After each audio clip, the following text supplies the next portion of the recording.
New video. Operation Epic Fury. U.S. strikes targeting Iran, a terror regime. The joint U.S. and Israeli campaign hitting sites including airfields and missile infrastructure around that country.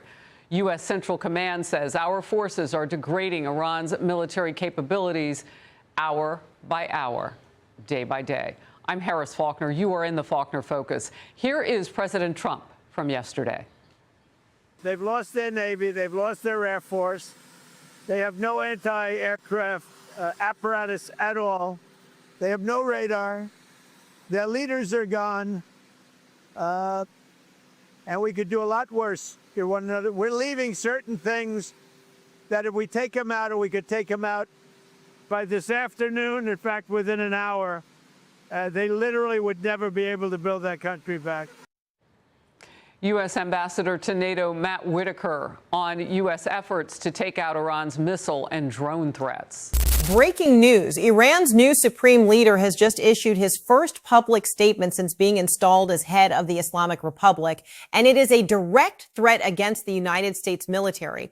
Through Iranian state-run media, a statement attributed to Mojtaba Khamenei declared that U.S. military bases across the region will be attacked. That is not a vague warning. That is a declared military objective issued by the man now claiming to lead a regime that is currently under the most devastating military assault in its history. But here is what makes this statement even more alarming than its words. Nobody has seen him, not on camera, not in person, not once since Operation Epic Fury began. The statement was read aloud by a television presenter on state media. No video, no audio of his voice. A handwritten note that the regime claims is his, but that independent analysts cannot verify. And while his whereabouts remain unknown and his condition a matter of serious speculation, the regime he is supposed to be leading is doing something that more than 100 countries on earth have condemned as a war crime, dropping cluster munitions on Israeli civilian neighborhoods, apartment buildings destroyed,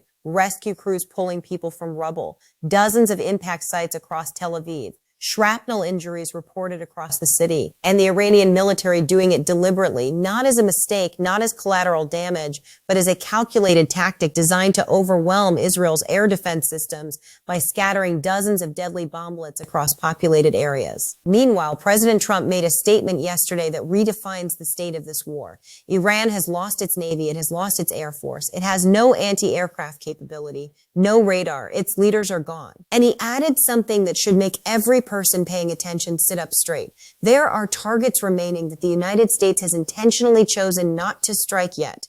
Targets that, if hit, would mean Iran could never rebuild. This is where this war stands right now. Tonight, we have the full breakdown. I'm Hannah Blake. This is Global News Diary. Let's get into it. The statement from Iran's new supreme leader was released through state-run Iranian media, and the way it was released tells a story more significant than anything it actually said. No video, no audio, a television presenter reading aloud what the regime claims is a written statement in Khamenei's own handwriting, no independent verification, no confirmation of his voice, no visual proof that the man installed as the most powerful figure in the Islamic Republic of Iran is alive, conscious, or in any condition to lead anything. The content was defiant in tone but vague in substance. U.S. military bases across the region will be attacked. Iran believes in friendship with neighbors but will continue targeting American military installations. The statement invoked the legacy of the Islamic Revolution, listed the names of its founding figures, and called on Iranians to participate in Quds Day. What the statement conspicuously did not mention, the Iranian drone strikes on Gulf countries that are not U.S. military targets.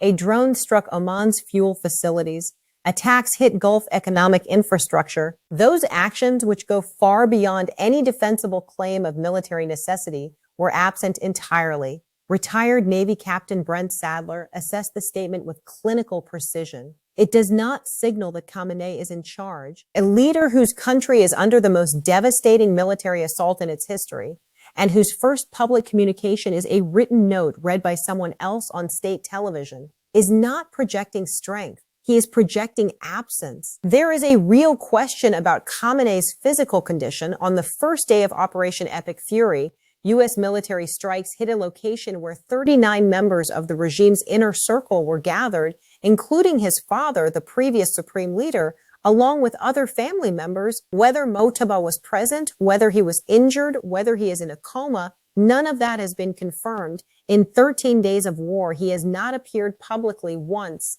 Sadler's conclusion is stark. The supreme leader is increasingly a figurehead. The real military and operational decisions are being made by the IRGC, not by the man whose name sits at the top of the regime's chain of command. While questions about who is running Iran remain unresolved, there is no ambiguity about what the Iranian military is doing on the battlefield. It is deploying cluster munitions against Israeli civilian populations, and the results are devastating. A cluster munition is a large missile that opens during flight and releases a payload of smaller submunitions, in some cases as many as 80 individual bomblets that scatter across a wide area before detonating on impact. The coverage zone of a single cluster munition strike can reach up to 5 miles.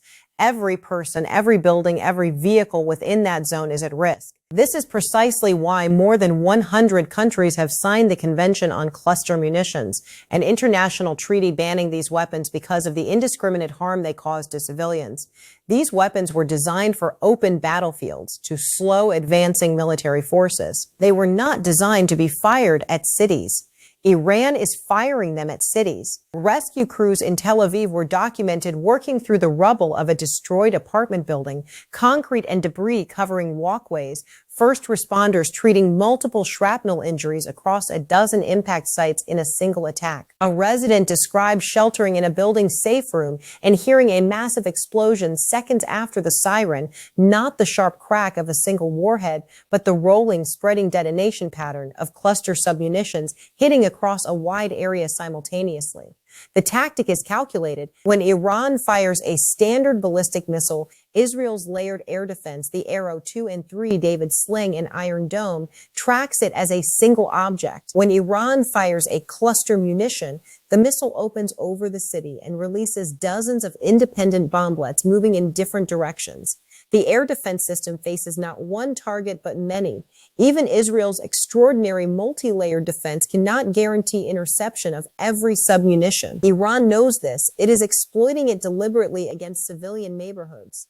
Captain Sadler was direct. The use of cluster munitions in an urban environment is not military necessity. It is a choice, a deliberate tactical shift designed to bypass Israeli air defenses by accepting civilian casualties as the price. The only regime that makes that calculation, he noted, is one that has already demonstrated a willingness to kill its own people by the tens of thousands. Iranian security forces killed approximately 32,000 of their own citizens during internal crackdowns earlier this year alone.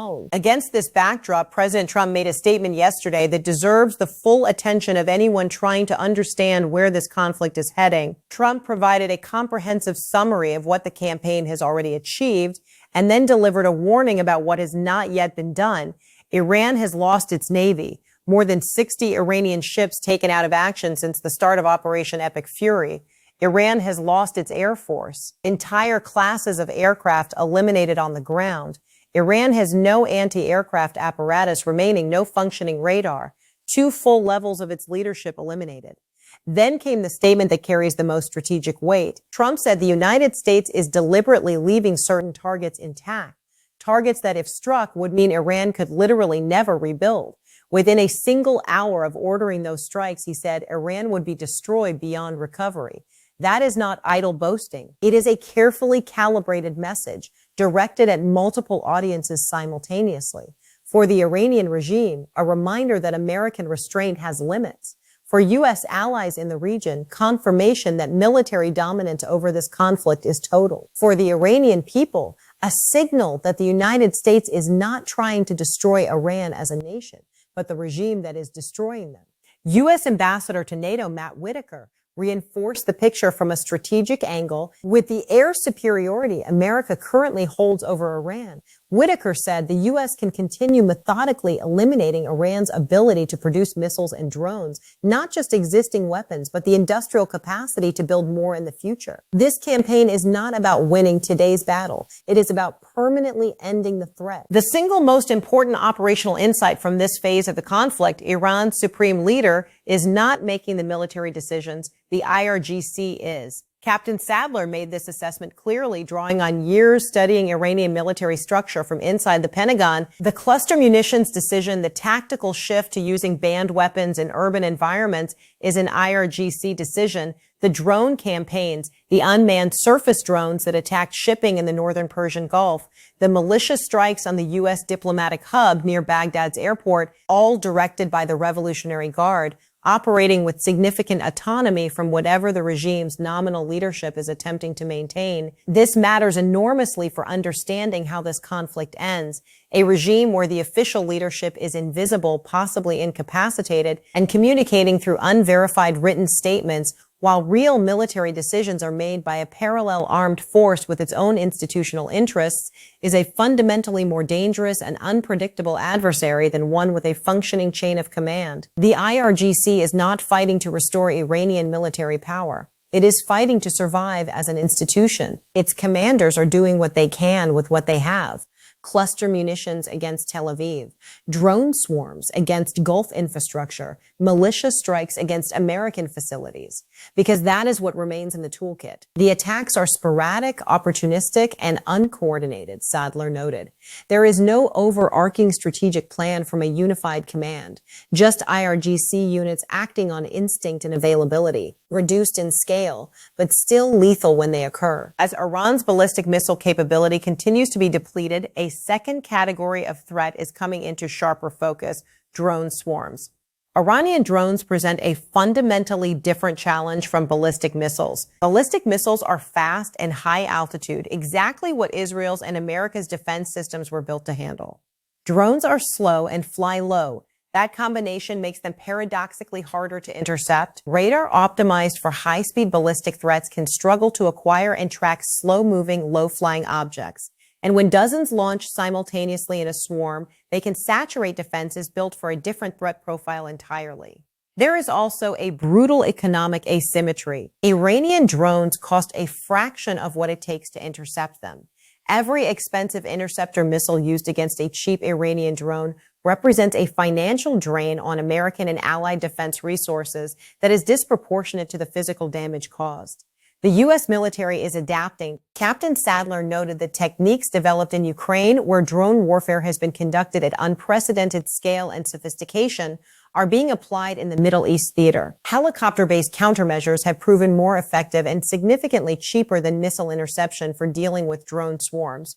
The tactics are evolving in real time, but the Iranian drone threat, even from a regime whose conventional military has been largely dismantled, demands constant active defense. 13 days into Operation Epic Fury, the broad outlines of how this war ends are beginning to take shape. Captain Sadler offered an assessment that captures the essential tension of this moment with precision. The regime still has muscle on the street, he said, not strength, muscle. The distinction matters. Strength implies sustainable capacity. Muscle implies the ability to inflict pain in the short term from a position of structural weakness.